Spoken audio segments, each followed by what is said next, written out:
എല്ലാവർക്കും നമസ്കാരം. അങ്ങനെ പ്രസിദ്ധമായ ലോകകപ്പ് ഫുട്ബോൾ മത്സരം അവസാനിച്ചിരിക്കുന്നു. അവസാന ദിവസം, ഫൈനലിൻ്റെ പിറ്റേ ദിവസം കേരളത്തിലെ വിദ്യാഭ്യാസ മേഖലയിൽ അവധിയും പ്രഖ്യാപിച്ചു.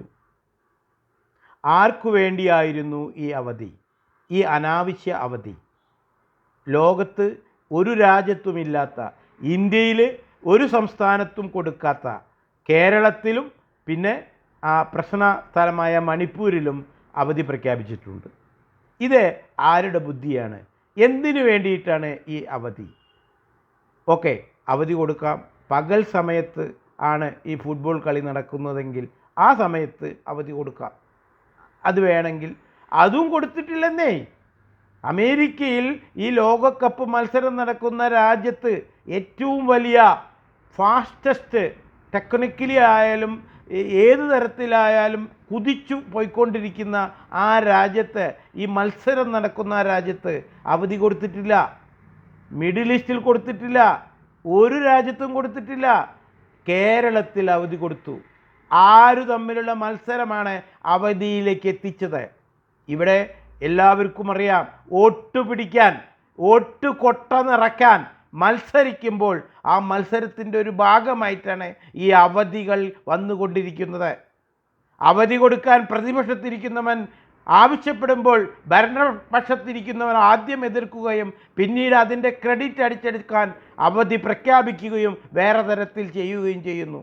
ഇങ്ങനെ വോട്ട് പിടിക്കാൻ വേണ്ടി മാത്രം ഇവിടെ അവധികളുടെ ഒരു കൂമ്പാരമായി മാറിയിരിക്കുകയാണ് കേരളത്തിൽ. എനിക്ക് ഓർമ്മയുണ്ട്, ഞാനൊക്കെ പഠിക്കുന്ന സമയത്ത് മന്നം ജയന്തി എന്ന് പറഞ്ഞുകൊണ്ട് അവധി എങ്ങനെ തുടങ്ങിയതറിയോ?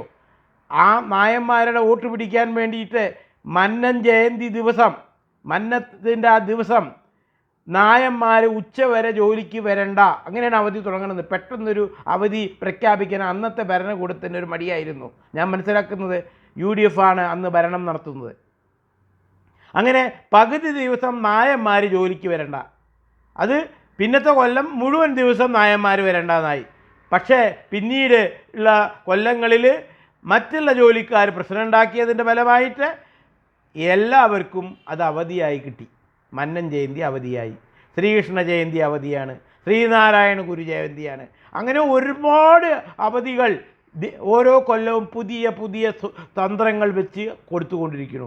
ഇനി ഉറപ്പാണ്, ഈ ലോകകപ്പിൻ്റെ ഫൈനലിന് പിറ്റേ ദിവസം ഏത് ഭരണകക്ഷിയായാലും അത് കൊടുത്തേ പറ്റൂ, അല്ലെങ്കിൽ വോട്ട് പോകുമെന്ന പേടി.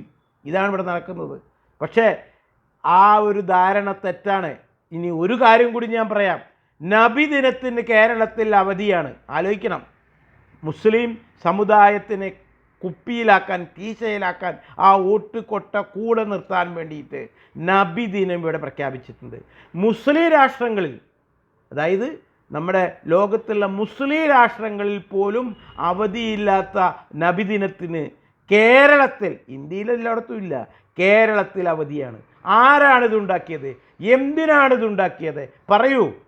ഈ ഭരണം മാറി മാറി ഭരിക്കുന്നവർ ഉത്തരം പറയണം. എന്തിനാണ് അതിന് അവധി കൊടുത്തത്? ഇനി നോക്കിക്കോളൂ, ഈ വലിയ പെരുന്നാളിനും ചെറിയ പെരുന്നാളിനും ഇപ്പോഴുള്ള അവധിക്ക് പുറമെ കൂടുതൽ ദിവസം അവധി കൊടുക്കും. ഇപ്പോൾ തന്നെ കഴിഞ്ഞ പെരുന്നാളിന് ഒരു അഡ്ജസ്റ്റ്മെൻറ്റ്, മുഹറം അവധി ഒരു അഡ്ജസ്റ്റ്മെൻറ്റ് പ്രഖ്യാപിച്ചിട്ടുണ്ടായിരുന്നു.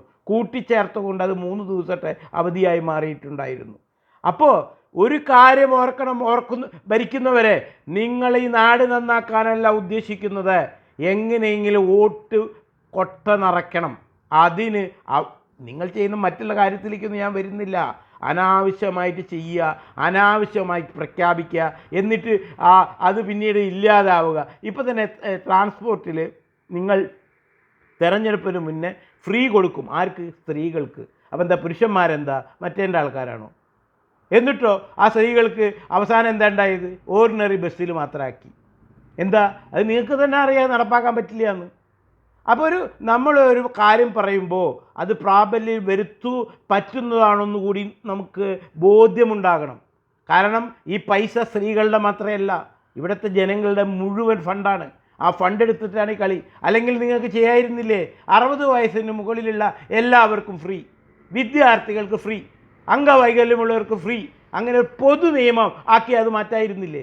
അപ്പോൾ ഈ പറ്റിച്ച് കണ്ണിൽ പൊടിയിട്ടിട്ട് വോട്ട് പിടിക്കുന്ന ഈ പരിപാടിയുണ്ടല്ലോ, ഈ ഫുട്ബോൾ മത്സരത്തിന് ഇന്നേ വരെ കൊടുക്കാത്ത അവധി നിങ്ങളിപ്പോൾ കൊടുത്തു തുടങ്ങിയിരിക്കുകയാണ്.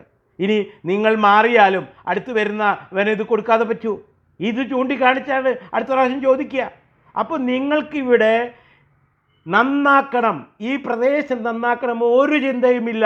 നിങ്ങൾക്ക് നിങ്ങളുടെ പോക്കറ്റ് നിറയണം, വോട്ട് കൊട്ട നിറച്ച് കെട്ടി ചാക്കിലാക്കി വെക്കണം. ഒരു കാര്യം നിങ്ങൾ ഓർത്തോ, ഇതേ സമുദായം നിങ്ങളുടെ ഒപ്പം നിന്നിട്ടില്ല 2014.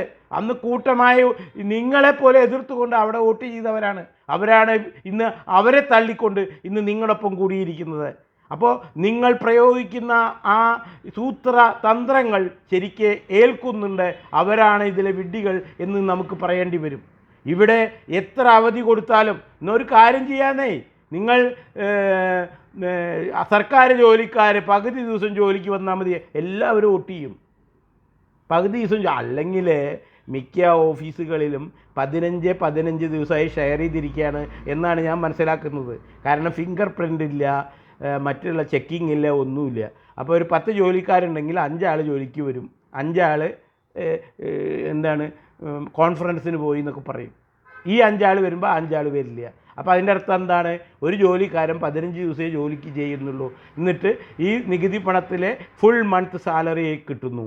സാലറിക്ക് പുറമെ ദിവസവും നമ്മൾ കാണുന്നുണ്ട് കൈക്കൂലി, മറ്റേ കൂലി എന്നൊക്കെ പറഞ്ഞിട്ട് മറ്റേ ആ വെള്ളത്തിൽ കൈയിട്ടിട്ട് വയലറ്റ് നിറമായിട്ട് പിടിച്ചുകൊണ്ട് പോണത്. എന്നിട്ട് പോലും ആ കൈമുക്കിയവൻ്റെ വീഡിയോ നമ്മൾ കണ്ടു. യാതൊരു തരത്തിലുള്ള മ്ലേച്ഛമോ ഒരു വിഷമമോ ഒന്നും തന്നെ ഇല്ല. അയാൾക്കും ഇല്ല, അയാളുടെ വീട്ടുകാർക്കും ഇല്ല, അയാളുടെ കുടുംബക്കാർക്കും ഇല്ല. അങ്ങനെയായി മാറി ഇന്ന് കല്യാണം കഴിക്കുന്ന വീട്ടുകാർ നോക്കുന്നത് ഏറ്റവും കൂടുതൽ കൈക്കൂലി വാങ്ങുന്ന ജോലി ഉള്ള ചെക്കനെയാണ്. അവിടെ എത്തി നമ്മുടെ സംസ്കാരം കേരളത്തിൽ. അപ്പോൾ ഇവിടെ ഇതുമാതിരി അവധി കൊടുക്കുന്നതിൽ ഒരു അത്ഭുതവും വേണ്ട. ഈ മനോഭാവവും വെച്ച് മുന്നോട്ട് പോയാൽ കേരളം നമ്പർ 1 അല്ല, അതിൻ്റെ അപ്പുറം തന്നെ ആവും, ഒരു സംശയവും വേണ്ട. പുതിയ തലമുറ ഇവിടെ നന്നാവാൻ പോകുന്നില്ല എന്നതിന് യാതൊരു സംശയവും വേണ്ട. ഇവിടെ ഒരു തരത്തിലുള്ള വ്യവസായവും വരാൻ പോകുന്നില്ല, ഒരു തരത്തിലുള്ള പുതിയ AI യുഗം ഒന്നും തന്നെ ഇവിടെ ഉണ്ടാവാൻ പോകുന്നില്ല എന്ന് തന്നെ നമുക്ക് മനസ്സിലാക്കാം.